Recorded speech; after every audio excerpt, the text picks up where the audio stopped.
Assalamualaikum warahmatullahi wabarakatuh. Salam dan bahagia para guru penggerak. Saya Yuni Rindi Sumarni, calon guru penggerak Angkatan 9 dari Kabupaten Bandung Barat.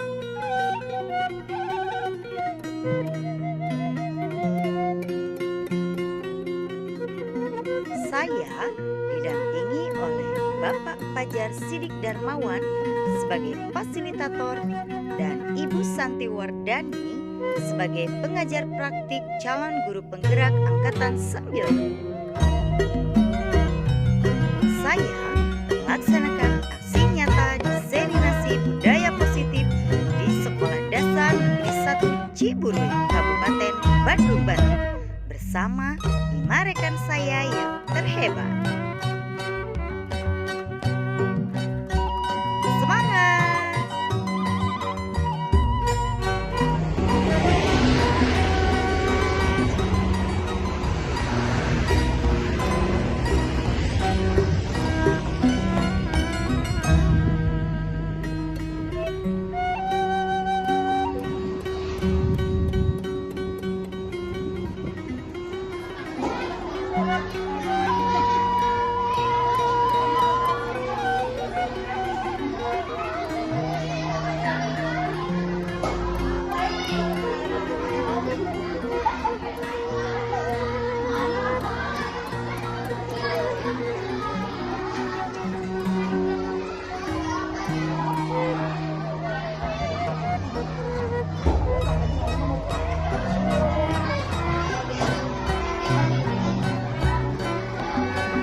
Bismillahirrahmanirrahim. Assalamualaikum warahmatullahi wabarakatuh.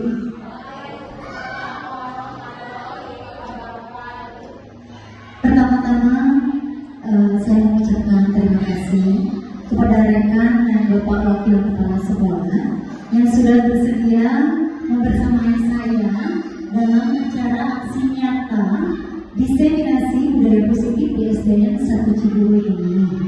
Terima kasih banyak Jazakallahu khairan katsiran. Dan yang kedua, sebelumnya mari kita panjatkan puji dan syukur kehadiran Allah Subhanahu wa taala yang mana dengan ridho dan inayahnya kita bisa berkumpul pada acara siang ini. Salawat serta salam kita limpahkan kepada junjungan kita Nabi Muhammad SAW yang mudah-mudahan pada nanti kita akan mendapatkan syafaat sampai di akhir zaman. Amin ya Allah ya Allah. Amin. Nah, untuk acara kali ini sebetulnya mungkin rekan-rekan semua sudah tahu bahwa acara aksi nyata diseminasi budaya positif ini merupakan salah satu tugas dari calon guru penggerak Angkatan 9. Nah, sebelumnya kita perkenalkan diri dulu ya.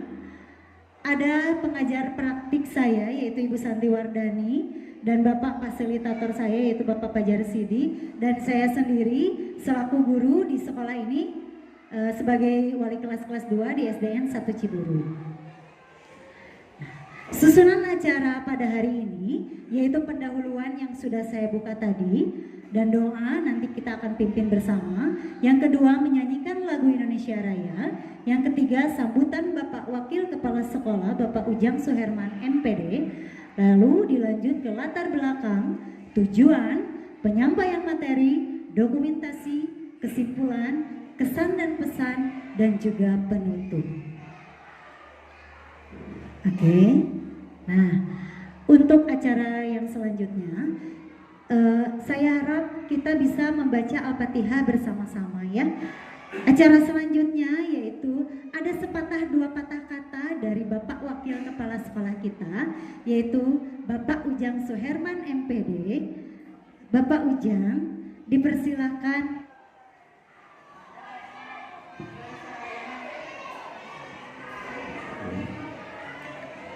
Bismillahirrahmanirrahim. Assalamualaikum warahmatullahi wabarakatuh. Pertama, mari kita panjatkan puji dan syukur kehadirat Ilahi Robbi atas nikmatnya kita pada hari ini bisa berkumpul di tempat ini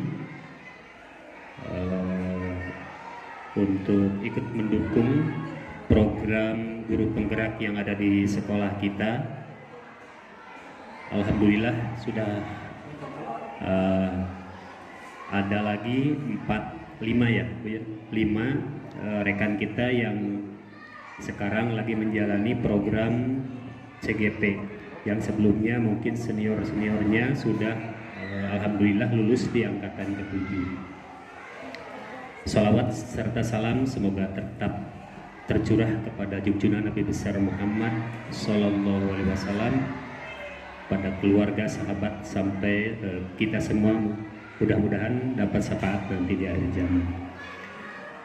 Bapak dan Ibu, rekan-rekan yang sedang menjalani program CGP Angkatan 9, juga Bapak dan Ibu, rekan-rekan semua, alhamdulillah pada hari ini sudah hadir untuk ikut mendukung program CGP yang dilaksanakan di sekolah kita. Izinkan saya mewakili Bapak Kepala Sekolah yang pada hari ini kebetulan ada halangan tidak hadir untuk menyampaikan sepatah dua patah kata terkait dengan program guru penggerak yang ada di sekolah kita yang diikuti oleh 5 rekan guru untuk angkatan ke-9 ini. Intinya mungkin sekolah berharap mudah-mudahan dengan banyaknya rekan kita yang mengikuti program CGP ini dapat membawa pengaruh perubahan besar di sekolah kita khususnya, umumnya mungkin imbas ke sekolah-sekolah yang lain yang berada di gugus kita ataupun di kecamatan sampai ke tingkat kabupaten. Mudah-mudahan rekan semua yang ikut program guru penggerak ini diberi kelancaran, diberi kekuatan dalam melaksanakan apa yang ditugaskan untuk menyelesaikan tugas sehingga finishnya semua dapat lulus di angkatan ke-9 ini.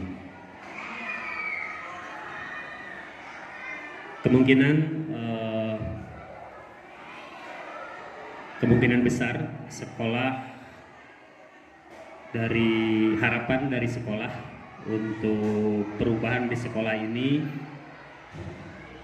banyak yang terpengaruh, terutama untuk siswa-siswi sekolah SDN 1 Ciburuy. Juga mudah-mudahan nanti kedepannya sangat dirasakan manfaatnya oleh Bapak dan Ibu semua guru penggerak, rekan-rekan semua juga. Kemungkinan besar sekolah juga harus mempersiapkan diri karena kemungkinan dengan banyaknya rekan-rekan yang ikut CGP ini, kemungkinan ke depan akan juga rekan-rekan banyak yang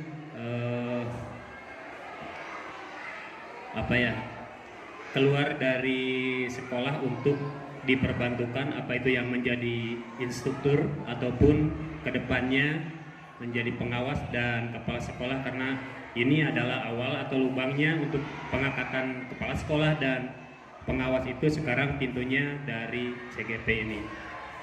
Ya, bersiap-siap saja, mungkin sekolah nanti akan kehilangan banyak Bapak dan Ibu guru yang ditugaskan di luar sekolah SDN 1 Ciburuy.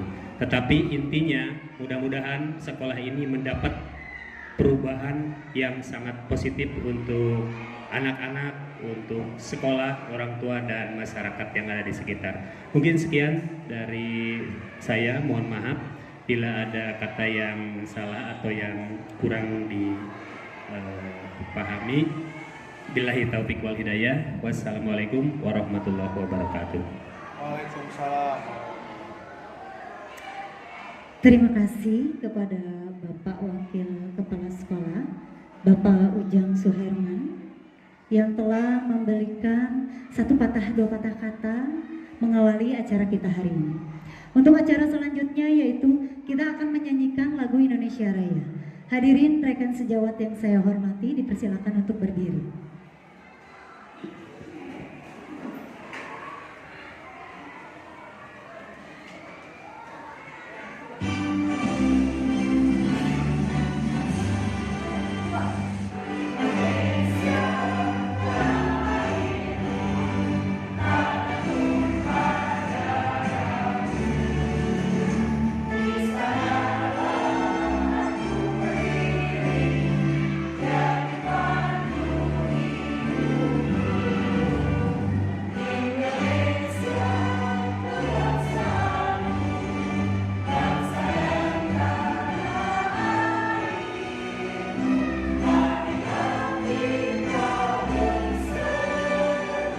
Indonesia bersatu, hiduplah tanahku, hiduplah negeriku, bangsaku, rakyatku semuanya. Bangunlah jiwanya, bangunlah badannya, untuk Indonesia Raya. Indonesia Raya, merdeka, merdeka, tanahku, negeriku yang ku cinta. Indonesia Raya, merdeka, merdeka, hiduplah Indonesia Raya. Indonesia Raya, merdeka, merdeka, tanahku, negeriku yang ku cinta. Merdeka, merdeka, hiduplah Indonesia Raya.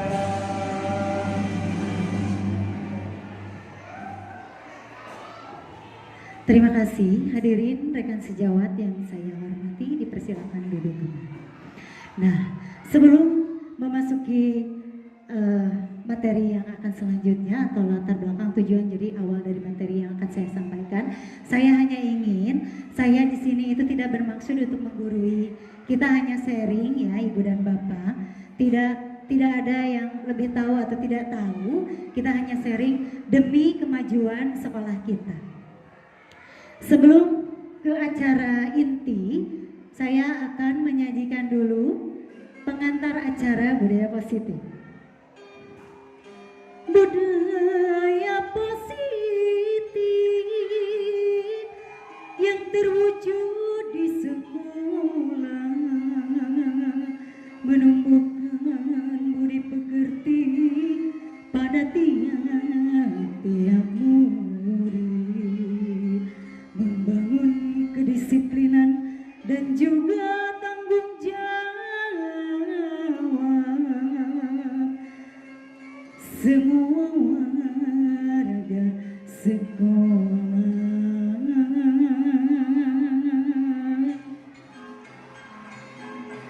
Kumargi Hari Dinten Kemis Yunda, izinkan saya untuk menyampaikan Pupuk Asmarandana. Mungkin Bapak Ibu ada yang sudah hafal lagunya. Ini adalah pengantar acara materi yang akan saya sampaikan hari ini.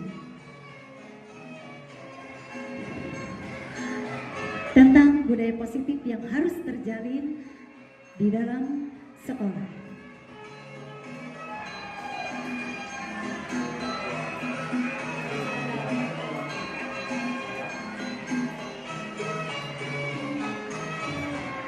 Tentukan kebajikan, terapkan keyakinan kelas, laksanakan restitusi, muridkan semakin mandiri, berpihak kepada murid, wujudkan disiplin positif, posisikan sebagai manajer, tumbuhkan karakter murid.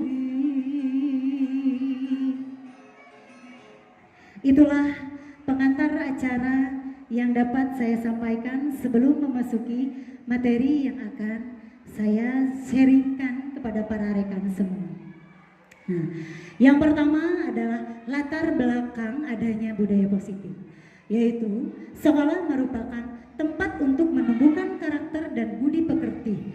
Sekolah yang aman dan nyaman diperlukan dalam terciptanya budaya positif.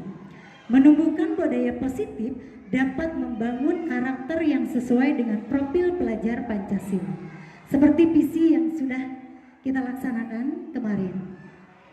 Selanjutnya adalah tujuan dari budaya positif, yaitu menciptakan lingkungan sekolah dan suasana kelas yang nyaman dan aman bagi proses pembelajaran, menciptakan kedisiplinan, kemandirian, dan tanggung jawab kepada murid, dan mengacu tetap kepada dimensi 6 elemen profil pelajar Pancasila. Oke. Selanjutnya, ini adalah penjelasan budaya positif. Budaya positif itu bertujuan untuk mewujudkan sekolah sebagai rumah yang aman, nyaman, dan bermakna bagi murid. Diperlukan budaya positif di sekolah yang menjadi kebiasaan-kebiasaan baik berupa sikap perbuatan dan segala bentuk kegiatan yang dilakukan oleh warga sekolah, sehingga karakter anak akan terbentuk dengan baik. Potensi anak juga akan tumbuh dan berkembang secara optimal. Lanjut ke slide berikutnya. Ini adalah 6 dari bagian budaya positif. Kenapa harus budaya positif? Adalah merupakan perubahan paradigma. Dan yang kedua, pemenuhan kebutuhan dasar dari manusia. Yang ketiga, ada penerapan disiplin positif dan motivasi. Yang keempat, ada 5 posisi kontrol yang harus diterapkan guru. Yang keenam, ada keyakinan kelas. Dan yang keenam adalah segitiga restitusi. Oke, selanjutnya. Nah, perubahan paradigma. Untuk membangun budaya positif, sekolah perlu menyediakan lingkungan yang positif. Dalam mewujudkan lingkungan yang positif selalu dikaitkan dengan kedisiplinan. Perubahan pandangan kita sebagai pendidik dalam menghadapi murid mempunyai masalah dalam hal kedisiplinan harus dikaitkan pada teori kontrol, bukan pada stimulus respon. Seperti kita berpandangan bahwa kita bisa mengontrol anak, padahal hanya anak sendirilah yang bisa mengontrol dirinya sendiri. Setelah tujuan gagal, maka akan ada pemaksaan. Padahal kolaborasi dan konsensus bisa menciptakan pilihan-pilihan dan masih banyak perubahan paradigma yang akan kita tanamkan kepada diri kita sebagai pendidik, terutama kepada murid. Yang selanjutnya, disiplin positif. Disiplin merupakan suatu cara penerapan disiplin tanpa menggunakan kekerasan dan ancaman yang dalam praktiknya melibatkan perilaku komunikatif efektif antara guru dan murid. Jadi kita harus bisa mengurangi ancaman dan kekerasan gitu ya, apalagi terutama pada anak murid kita gitu ya, masih sekolah dasar gitu, masih dalam tahap perkembangannya. Ibu bapak, ini sharing saja kepada rekan semua. Nah, yang kedua adalah penerapan disiplin positif ini mengajarkan murid untuk memahami konsekuensi perilaku yang mereka lakukan, sehingga murid dapat menghormati diri sendiri dan bertanggung jawab terhadap lingkungan dan pribadinya masing-masing. Jadi, disiplin positif merupakan salah satu upaya menerapkan budaya positif yang bertujuan untuk menumbuhkan kesadaran serta memperdayakan murid untuk melakukan sesuatu tanpa sogokan, ancaman, dan juga hukuman. Nah, untuk yang selanjutnya, disiplin positif ini akan membawa murid pada kebajikan universal. Banyak sekali nilai kebajikan universal yang dapat kita tanamkan kepada murid, yaitu ya seperti yang ada di layar, yaitu yang pertama itu tanggung jawab, keadilan, kejujuran, bersyukur, berintegritas, kasih sayang, rajin, komitmen, percaya diri, dan masih banyak lagi nilai kebajikan universal yang dapat kita terapkan terhadap murid. Karena nilai kebajikan tersebut mengacu pada 6 dimensi profil pelajar Pancasila. Sejalan dengan visi dan misi yang sudah kita kerjakan dan laksanakan. Oke. Nah, sebelumnya biar nggak kaku ya Ibu dan Bapak, biar nggak kaku ini pada mengulang, ini ngerti apa enggak gitu ya. Mohon maaf ikut partisipasinya dulu satu ya. Ikuti nanti saya ya Ibu dan Bapak. SD Ciburi 1 memang oke. SD Ciburi 1 selalu keren.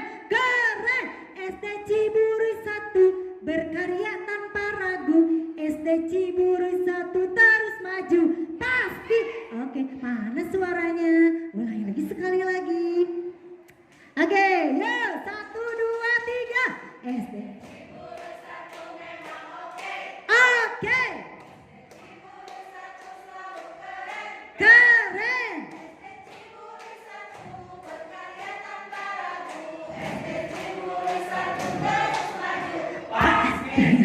Pasti ya, tepuk tangan buat semua yang ada di sini. Oke. Kita lanjut lagi ya, biar nggak ngantuk gitu ya Ibu dan Bapak. Nanti saya juga ngantuk kalau lihat Ibu dan Bapak ngantuk. Kita masuk ke dalam teori motivasi. Nah, disiplin positif adalah disiplin diri yang kuat karena memiliki motivasi dari dalam diri sendiri. Kalau motivasi dalam diri sendiri itu berarti motivasi internal. Menurut pendapat Gosen, ada 3 motivasi perilaku manusia. Yang pertama, untuk menghindari ketidaknyamanan atau hukuman. Yang kedua, untuk mendapatkan hadiah atau tidak mendapatkan hukuman. Yang ketiga, untuk menjadi orang yang mereka inginkan dan menghargai diri sendiri dengan nilai-nilai yang mereka percaya. Kita klasifikasikan bahwa teori motivasi ini ada 2 jenis. Ada dari dalam internal dan dari luar eksternal. Dari dalam diri anak biasanya itu untuk menghindari ketidaknyamanan atau hukuman. Kadang ada anak SD yang berbohong, dia tidak mau dihukum. Dia pasti akan menghindari hukuman dengan cara berbohong. Kalau dia melakukan kesalahan, itu ciri-ciri anak. Dan yang kedua adalah untuk mendapatkan imbalan atau penghargaan. Dia berbuat baik atau belajar di kelas dengan baik, tapi ingin mendapat hadiah dari ibu guru. Itu merupakan motivasi dari dalam dirinya, yaitu internal. Nah, yang kedua adalah motivasi eksternal. Ini dari luar. Mereka merasa ingin merubah dirinya untuk menjadi apa yang mereka inginkan. Bisa guru, bisa orang tua. Dengan menghargai dirinya dengan nilai yang mereka atau orang lain percaya. Oh, kata ibu guru aku harus seperti ini. Oh, kata mama aku harus seperti ini. Nah, seperti itu ya Bu ya. Ini adalah 2 teori motivasi internal dan eksternal. Oke, selanjutnya. Nah, diharapkan guru dapat mengurangi motivasi eksternal pada murid, yaitu untuk menjadi apa yang mereka inginkan dengan menghargai diri dengan nilai yang mereka atau orang lain percaya. Sebaiknya guru menghindari hukuman dan penghargaan berlebihan agar meminimalisir motivasi eksternal pada murid. Karena perubahan baik yang dilakukan oleh murid kalau tidak dari dalam dirinya itu tidak akan lama. Menurut saya itu tidak akan lama. Karena apa? Karena ketika dia tidak mendapatkan penghargaan, dia akan berubah lagi ke kesalahan awalnya. Misalkan seperti itu ya Bu ya. Oke, kita lanjut ke hukuman. Nah, kenapa di kelas kita tidak boleh memberikan hukuman? Ada penjelasan sedikit tentang perbedaan hukuman dan konsekuensi. Ini adalah 2 jenis hal yang berbeda. Hukuman dan konsekuensi itu adalah 2 jenis yang berbeda. Yang pertama adalah hukuman. Hukuman bersifat tidak terencana atau tiba-tiba. Anak atau murid tidak tahu apa yang terjadi dan tidak dilibatkan secara langsung gitu ya.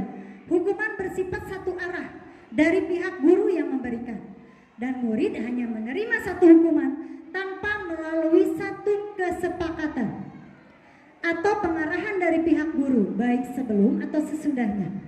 Hukuman yang diberikan bisa berupa fisik ataupun psikis. Murid atau anak yang disakiti oleh guru, disakiti oleh temannya atau suatu perbuatan atau kata-kata. Kita bisa saja menyakiti anak dengan hukuman, Bu. Salah satu contohnya, kamu kesiangan, lari push up di depan. Tidak ada peraturannya lari push up atau di depan kelas, tapi anak melakukannya. Anak akan merasa tersakiti oleh guru dan tidak akan mendapatkan perubahan yang lebih baik. Tidak ada penanaman karakter yang anak dapatkan ketika kita memberikan hukum. Oke, lanjut yang kedua itu adalah konsekuensi. Ini perbedaannya dengan hukuman. Hukuman itu adalah kalau konsekuensi ini sudah terencana, sudah disepakati, sudah dibahas dan disetujui oleh murid dan guru. Seperti tata tertib. Ini seperti tata tertib, Bu, konsekuensi. Umumnya bentuk-bentuk konsekuensi dipihak oleh pihak guru atau sekolah. Dan murid sudah mengetahui sebelumnya bahwa konsekuensi yang akan diterima bila ada pelanggaran. Pada konsekuensi murid tetap dibuat tidak nyaman untuk jangka waktu yang pendek. Kenapa dibuat tidak nyaman? Karena tetap hubungannya dengan fisik, gitu ya, Bu ya. Misalkan anak tidak piket, yuk peraturannya membersihkan WC, gitu kan ya. Tetap saja hubungannya dengan fisik dan itu tidak merubah atau tidak menanamkan karakter yang baik untuk anak. Selanjutnya, konsekuensi biasanya diberikan berdasarkan suatu data yang umumnya dapat diukur.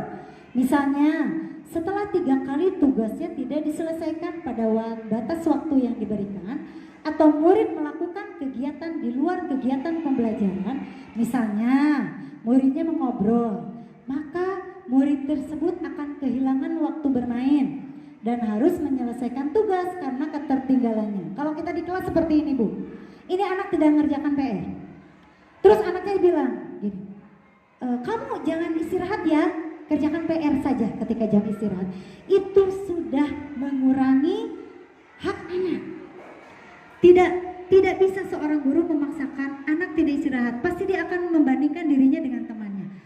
Oh Bu, teman saya istirahat, saya enggak nih harus ngerjain PR. Padahal misalkan anaknya lagi lapar, belum sarapan gitu ya, Bu ya. Oke, lanjut. Peraturan dan konsekuensi ini mengikuti dan sudah diketahui sebelumnya oleh murid. Murid memang sudah tahu, tetapi tetap tidak akan ada perbaikan atau penanaman karakter yang lebih untuk anak, itu untuk murid. Sikap guru di sini senantiasa memonitor. Guru hanya, kamu salah, nanti udah ini bersihin ya, gitu. Kamu salah. Guru hanya sebagai memonitor, tidak mengarahkan murid untuk berkarakter, penanaman karakter yang lebih berkelanjutan. Begitu ya, Bu ya. Ini adalah perbedaan hukuman dan konsekuensi. Mungkin Ibu dan Bapak di sini pernah menerapkan hukuman pada murid? Saya sendiri memang pernah, Bu. Saya pun pernah. Tidak memungkiri bahwa sebelum saya mengikuti CGP, saya tidak tahu teori motivasi ini. Dan saya sebelumnya, apalagi tahun-tahun yang sebelumnya gitu ya, Bu ya. Ayo bersihin WC, kamu gak boleh. Tidak apa-apa, Bu. Kita berjalan perlahan. Bagaimana melakukan perubahan itu tidak instan. Kita melalui proses bersama-sama. Saya juga melalui proses, Ibu dan Bapak juga sama, melalui proses yang sama. Begitu ya. Lanjut. Nah, kenapa tidak boleh hukuman dan konsekuensi? Coba kita terapkan keyakinan kelas untuk penanaman budaya positif. Salah satu yang ini itu adalah salah satu cara dalam penanaman budaya positif, yaitu dengan membentuk keyakinan kelas. Apa itu keyakinan kelas? Keyakinan kelas merupakan salah satu disiplin positif. Keyakinan kelas adalah suatu pandangan yang positif terhadap potensi siswa. Untuk membentuknya, langkah-langkah melibatkan komunikasi positif, memberikan umpan balik konstruktif, mendorong kerjasama, dan merangsang minat belajar siswa. Keyakinan ini juga akan menciptakan lingkungan belajar yang mendukung bagi perkembangan siswa, mengilhami prestasi yang lebih baik, dan memotivasi mereka untuk mencapai potensi terbaik dalam pendidikan dan kehidupan. Pasti beberapa guru di sini sudah ada yang menerapkan keyakinan kelas. Dan saya juga belum lama menerapkan keyakinan kelas. Nah, ini adalah dokumentasi keyakinan kelas yang sudah saya terapkan di kelas. Yang pertama itu murid diarahkan untuk membentuk atau menuliskan kebajikan-kebajikan universal. Kita hubungkan dengan profil pelajar Pancasila. Bagaimana murid ditanamkan karakter yang sesuai dengan dimensi profil pelajar Pancasila. Kita rumuskan bersama. Anak kita bimbing karena saya ini anak kelas 2, jadi masih butuh bimbingan. Anak dibimbing merumuskan kata yang dapat kita ambil menjadi keyakinan kelas, gitu ya. Ini salah satu dokumentasi yang sudah saya laksanakan di kelas 2B. Oke, ini adalah video yang sudah saya buat dan sudah saya upload ke medsos.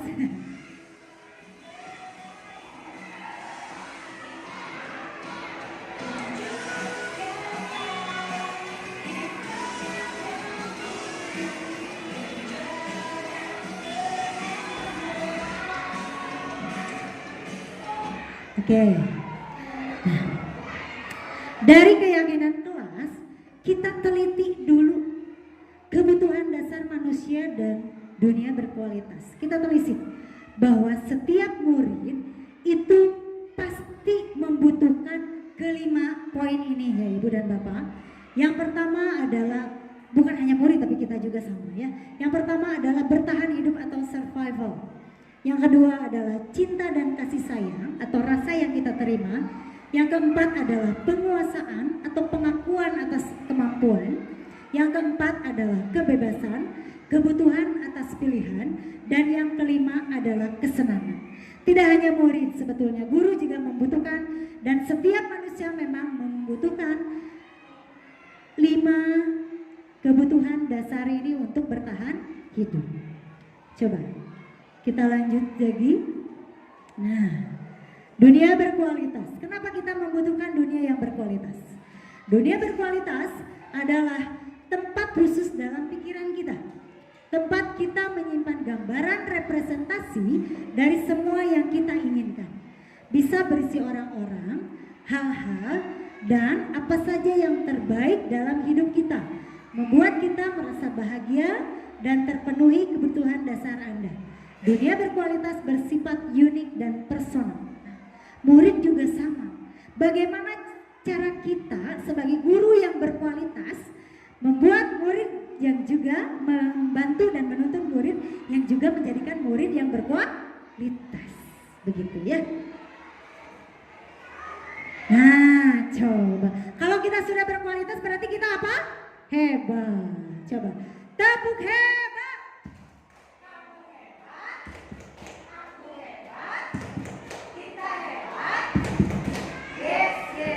Oke, Ciburu 1 selalu hebat.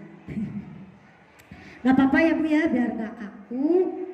Yang boleh kalau mau sambil makan dan minum, kita santai saja. Sersan, santai tapi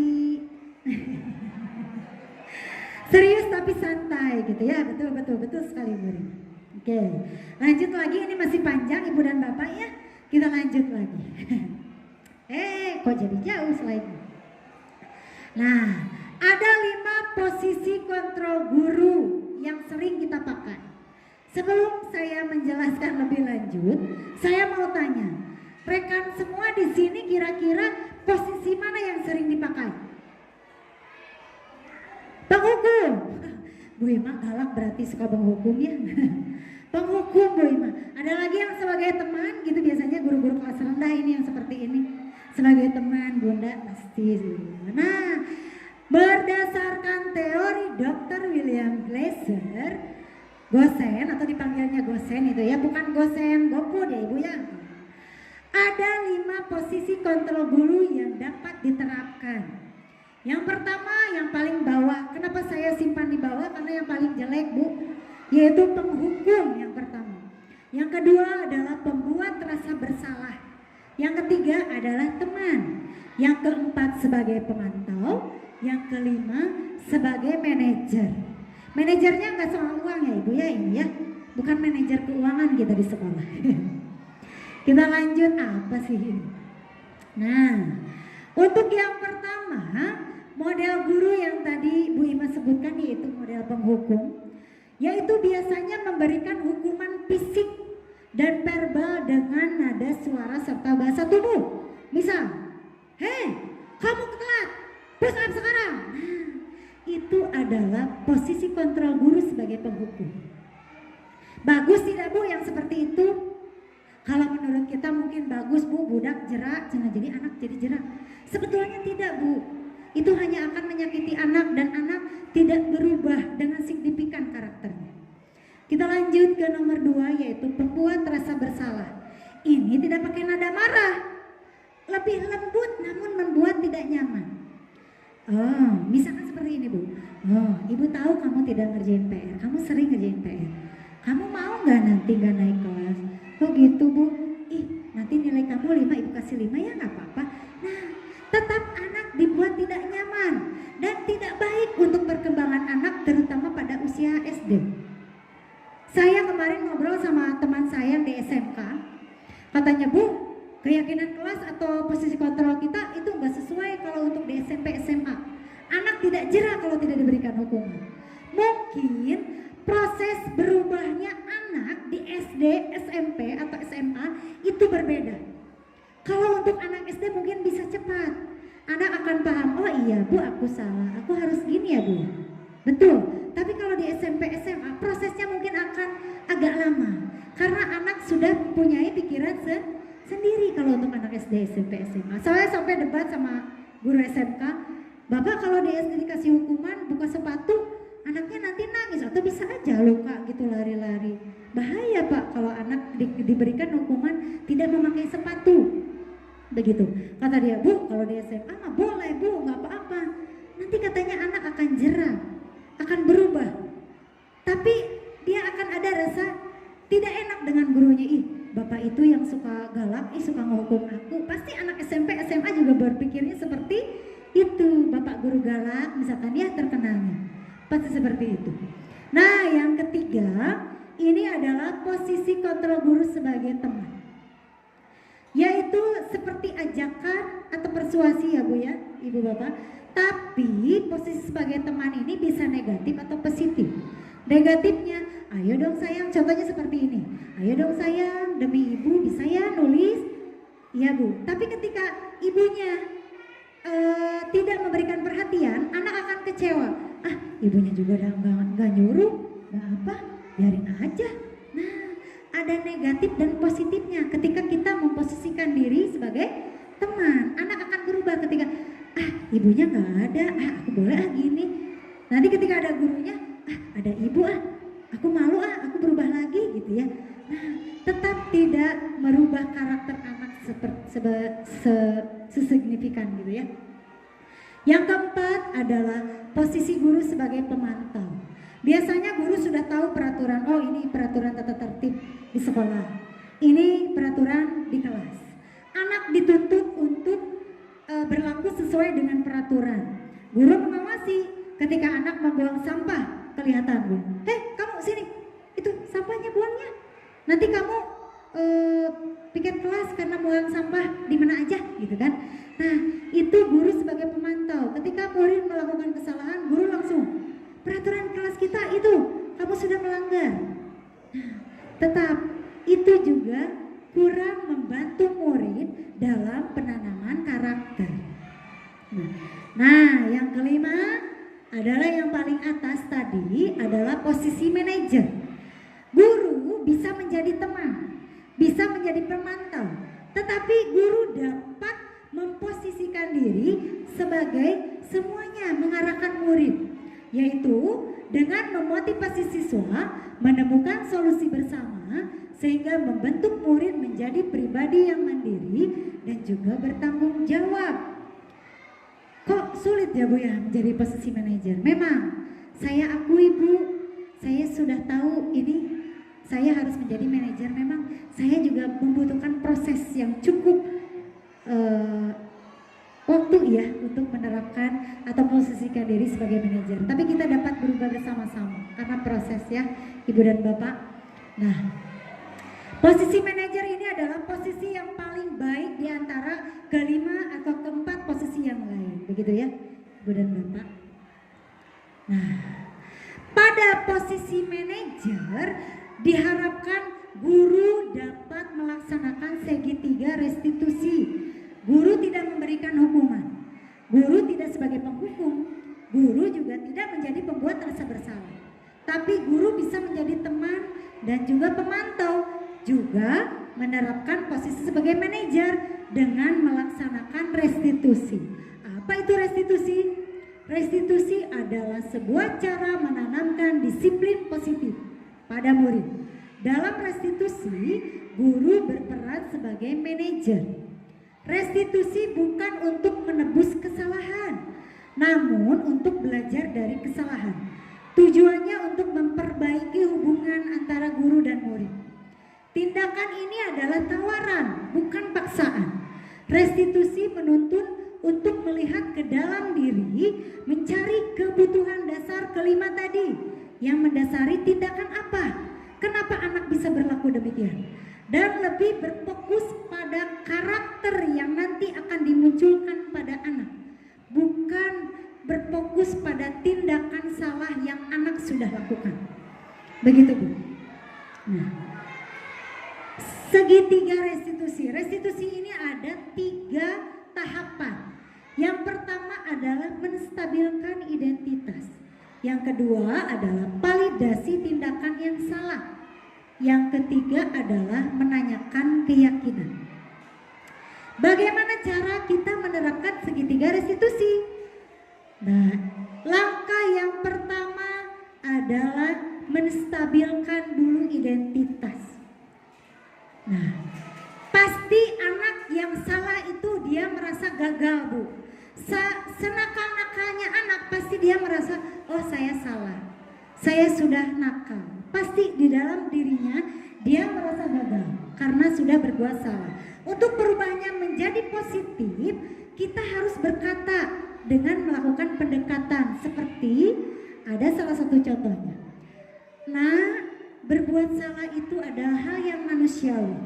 Tidak ada manusia yang sempurna. Ibu juga pernah melakukan kesalahan.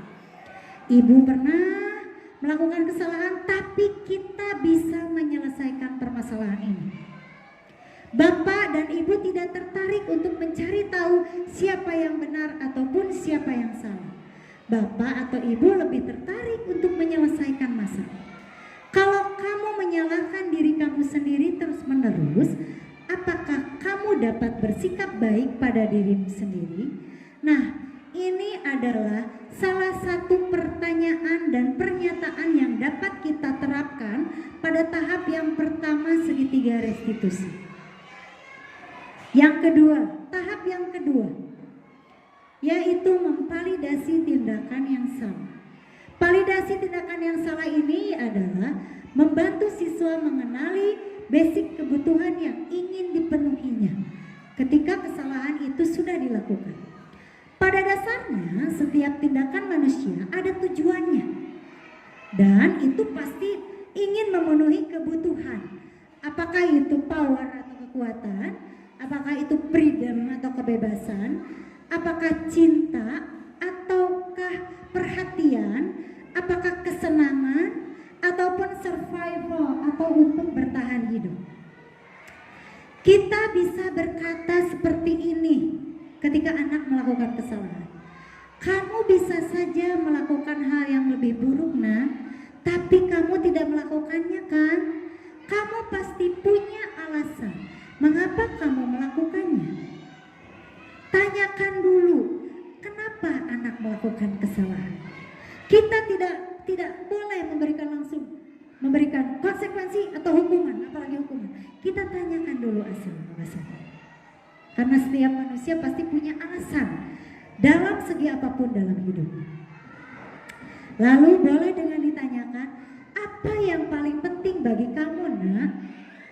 Kamu boleh tetap berusaha menjaga sikap itu, tapi tambahkan sikap lain yang baru. Maukah kamu belajar cara lain untuk mendapatkan yang kamu butuhkan tanpa harus memukul, Misal permasalahannya ini anak melakukan pemukulan terhadap teman. Apakah kamu bisa melakukan hal yang lebih baik esok lagi?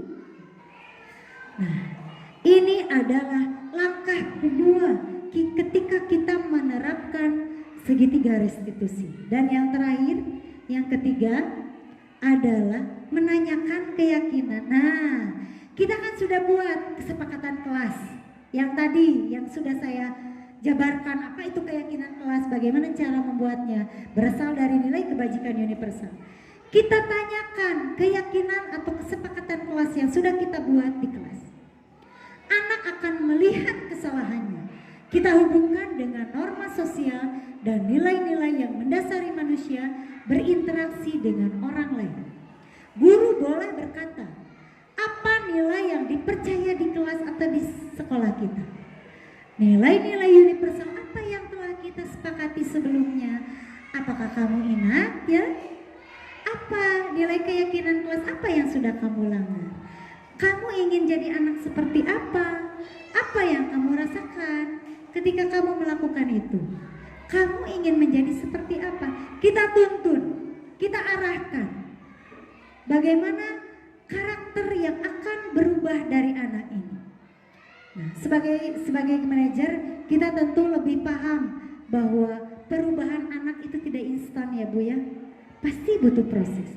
Anak yang nakal tidak akan berubah cepat menjadi baik. Tidak apa-apa. Memang karakter anak pasti berbeda. Ada yang baik, ada yang cukup baik mungkin ya Bu ya. Dan tidak ada yang Nah, setelah saya melakukan perubahan di kelas Bu, bahkan saya tadi baru menerapkan restitusi Bu. Ada satu anak yang mencubit temannya. Ini memang kejadiannya asli saya alami. Bahkan kemarin rame di grup saya Bu, di grup Portus. Ada orang tua yang sampai menjapri menghubungi saya, Bu, anak ini gini Bu. Anak ini gini Bu, coba laporin Bu, coba kasih hukuman. Saya jelaskan pada orang tua secara pribadi, Bu, saya tidak akan menerapkan hukuman. Saya ingin melakukan pendekatan saja kepada anak.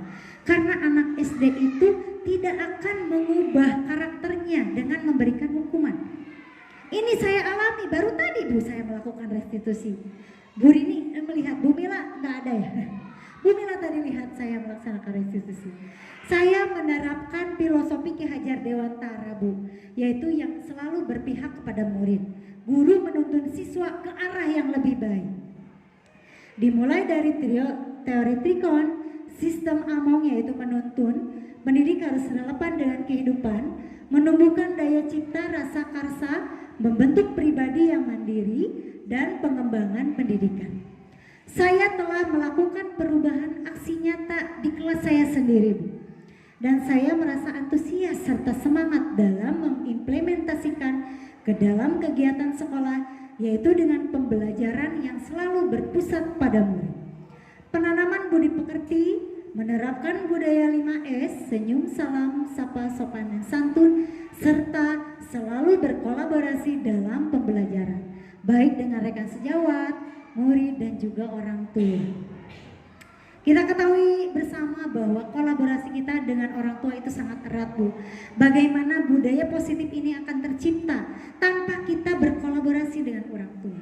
Karena anak itu lebih lama ada di rumah. Di sekolah itu hanya 1 jam, 2 jam, 3 jam. Guru tidak bisa instan merubah kondisi anak yang memang salah gitu ya Bu ya. Tapi kita membutuhkan bantuan dan dukungan dari orang tua. Begitu ya Bu ya. Boleh kita lanjut lagi. Ini adalah dokumentasi kegiatan restitusi yang sudah saya lakukan. Yang pertama itu adalah ada anak yang selalu berkata kasar. Saya terapkan segitiga restitusi. Alhamdulillah Ibu dan Bapak, anak ini merasa, oh ketika Ibu aku gak boleh kasar ya Bu. Iya, ada rasa tanggung jawab di dalam dirinya untuk berubah ke arah yang lebih baik. Ketika dia pas mau, Ibu maaf, aku gak mau kasar lagi, aku sudah melanggar keyakinan kelas. Ada rasa di dalam dirinya untuk berubah ke arah yang lebih baik. Memang tadi yang saya katakan bahwa tidak instan. Anak akan berubah sejalan dengan proses yang sudah dilaluinya. Mungkin ada yang cepat, ada juga yang lambat ya.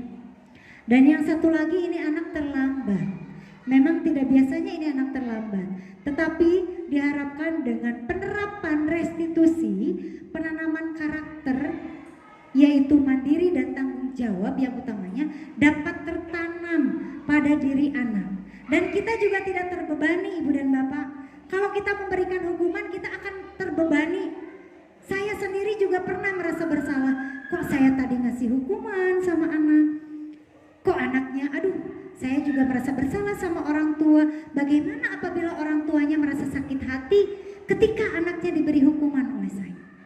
Saya menjadi tidak tenang, Bu, ketika memberikan hukuman pada anak. Tetapi ketika saya menerapkan restitusi, saya merasa tenang, Ibu dan Bapak. Ini pengalaman yang sudah saya laksanakan di dalam kelas. Nah, ini adalah beberapa dokumentasi budaya positif yang sudah berjalan di sekolah kita. Tidak hanya di dalam kelas, tetapi juga di luar kelas seperti pembiasaan-pembiasaan itu merupakan budaya positif yang sudah kita jalin bersama. Ya, anak berbaris yaitu ketika masuk kelas, ada juga kegiatan literasi seperti yang sudah kita laksanakan. Upacara sudah pasti karena tiap Senin kita laksanakan. Senam untuk hari Rabu pembiasaan ketika tiap bulan gitu ya Bu ya, minggu kedua, dan Jumat berkah serta salat duha itu juga merupakan budaya positif yang sudah kita jalin bersama di sekolah. Nah, yang selanjutnya pramuka dan ekstrakurikuler, pembelajaran dan pengalaman dalam bentuk catatan praktik baik. Dari kegiatan positif seperti ekstrakurikuler dan pramuka itu juga merupakan salah satu budaya positif yang kita jalin bersama murid. Ya, sudah banyak sekali kolaborasi yang kita laksanakan dengan orang tua dan murid. Itu merupakan budaya positif yang sudah kita jalin bersama. Ya. Lanjut. Nah, kesimpulannya bahwa pada dasarnya di sekolah kita, yaitu SD Negeri 1 Ciburui, sudah terjalin budaya positif. Bahwa budaya positif sudah diterapkan tidak hanya di dalam kelas, tetapi juga di lingkungan sekolah. Tindakan nyatanya yaitu yang seperti dokumentasi yang sudah ditayangkan adalah pelaksanaan pembiasaan, kegiatan ekstrakurikuler, dan berbagai macam kegiatan lain. SD Negeri 1 Ciburui sudah terus selalu menjalin kolaborasi yang intens, baik dengan seluruh elemen sekolah yaitu guru, orang tua, komite, dan juga kepala sekolah ya pastinya, maupun masyarakat di sekitar lingkungan sekolah. Hanya saja mungkin nanti boleh ditambahkan praktik atau penerapan keyakinan kelas dan restitusi, dan mengubah posisi kontrol yang tadi sebaiknya adalah posisi kontrol sebagai manajer. Oke, kesan dan pesan nih. Pada sesi kesan dan pesan, saya ingin menanya beberapa guru. Coba, apa sih yang ibu bapak pikirkan setelah mendengarkan materi yang saya sampaikan? Boleh? Boleh? Nani? Boleh. Coba, bagaimana perasaan atau boleh ingin memberikan pesan terhadap saya? Boleh? Boys, mau? Boleh. Saya juga semakin termotivasi ya, dan ingin menerapkan keyakinan kelas dan restitusi sebagai wujud budaya positif. Oke. Terima kasih boys. Ada yang lain? Ibu dan bapak? Boleh, Ibu Andi?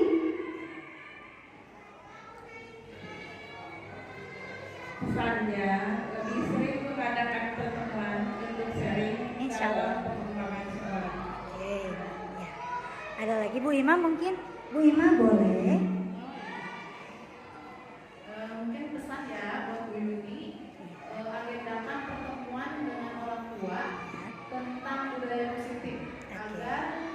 tidak hanya terjadi di sekolah, tetapi juga di rumah dan di Terima kasih kepada Bapak Wakil Kepala Sekolah beserta rekan yang sudah menyampaikan pesan dan kesan setelah mendapatkan pemahaman atau materi yang saya sampaikan. Saya tidak bermaksud menggurui ya seperti yang tadi, bahwa kita sharing saja pengalaman untuk merubah, bukan secara instan, tetapi untuk mengembangkan sekolah kita ke arah yang lebih baik. Nah, yang terakhir adalah penutup ya. Kita akan simpulkan bahwa budaya positif di sekolah adalah landasan penting untuk menciptakan lingkungan pendidikan yang produktif dan inklusif. Ini melibatkan penghargaan terhadap keragaman, rasa hormat, kerjasama, dan dorongan untuk belajar. Dengan budaya positif ini, siswa cenderung merasa aman, termotivasi, dan berkembang secara holistik dalam proses pendidikan mereka. Diharapkan budaya positif akan terus terjalin antar seluruh komponen sekolah, terutama di sekolah kita tercinta, yaitu SD Negeri 1 Cibubur. Terakhir, saya ingin menyampaikan satu buah pantun. Ibu dan Bapak, ketika mulut belum bercerita, tapi dalam hati penuh tanda tanya. Cakep. Keluarga SD Negeri 1 Cibubur yang tercinta, terima kasih atas kehadirannya. Wassalamualaikum warahmatullahi wabarakatuh.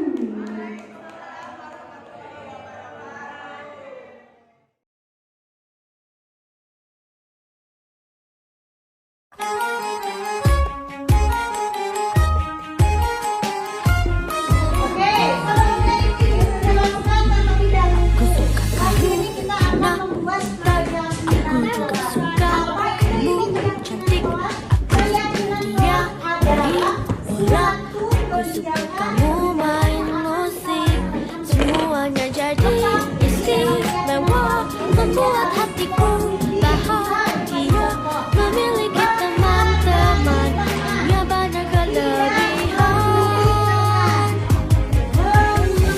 Kita anak-anak yang hebat, kita semua sangat berbakat. Mari kita saling menjaga kelebihan kita semua. Kita anak-anak yang hebat, harus saling memberi hormat agar kita tetap bahagia menjadi anak-anak Indonesia. Aku suka kamu, anak pintar. Aku juga suka kamu, cantik. Aku suka dia main bola. Aku suka kamu main musik, semuanya jadi istimewa, membuat hatiku bahagia, memiliki teman-teman, punya banyak kelebihan. Coba beri giliran. Kita anak-anak yang hebat, kita semua sangat berbakat. Mari kita saling menjaga kelebihan kita semua. Kita anak-anak yang hebat, harus saling memberi hormat agar kita tetap bahagia menjadi anak-anak Indonesia. Mengerjakan tiket bersama-sama, setuju tidak? Mengerjakan tiket.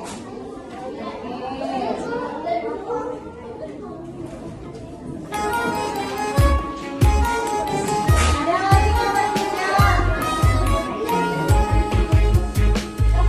Aku suka kamu, anak pintar. Aku juga suka kamu, cantik. Aku suka dia main bola. Aku suka kamu main musik, semuanya jadi istimewa. Semoga dalam kegiatan aksi nyata diseminasi budaya positif di SD Negeri 1 Cibubur akan dapat berdampak baik dan terus terjalin budaya positif yang erat antar warga sekolah, baik guru, murid, orang tua, juga warga di sekitar sekolah. Terima kasih. Salam guru bergerak. Bergerak, bergerak, menggerakkan. Assalamualaikum warahmatullahi wabarakatuh.